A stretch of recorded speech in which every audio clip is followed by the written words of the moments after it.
Limited activity in Port of Spain on Tuesday, the first day of intensified measures implemented by government to ensure the stay-at-home order is adhered to by members of the public, as this country continues the fight against the spread of the dreaded COVID-19 virus.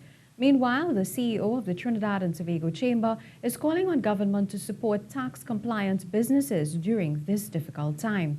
Khrystal Wilson has more in this report. Traffic circled Trinity Mall in East Trinidad on Monday night as KFC customers lined up, some even for miles, and waited in line to make their purchase at the fast food outlet. And in South Trinidad, TTT News understands police attached to the Southwestern Division had to be called out to disperse a crowd of unruly customers as they gathered at KFC's Day Bay outlet. Police eventually ordered the establishment closed as social distancing guidelines were not being met. All of this mere hours before government's order took effect that all food outlets must shut down operations as government intensified compliance for members of the public to stay indoors. But on Tuesday, the capital city appeared quiet. The Brian Lara Promenade was void of its usual inhabitants.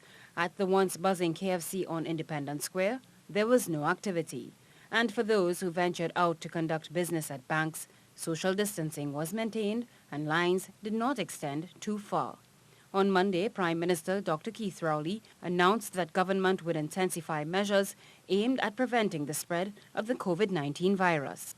Among those measures, supermarkets, pharmacies, financial institutions and other essential services have all but had their hours of operation significantly reduced.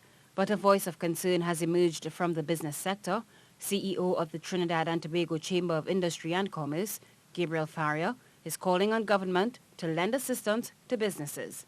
If the government really wants businesses to continue to maintain employment levels, they need to provide support for it through a payroll subsidy for employees earning less than an agreed figure. This can be easily facilitated by deducting the amount of the grant or subsidy from the payroll remittance businesses make.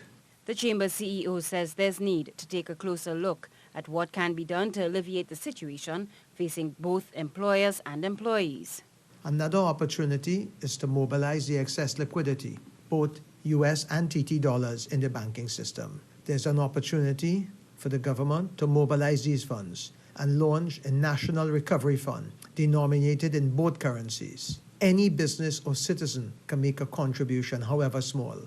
Empty streets and closed businesses are reflective of government's orders for members of the public to stay indoors. Between today and April 30th, citizens of this country remain hopeful the spread of COVID-19 will significantly decrease. Khrystal Wilson, TTT News.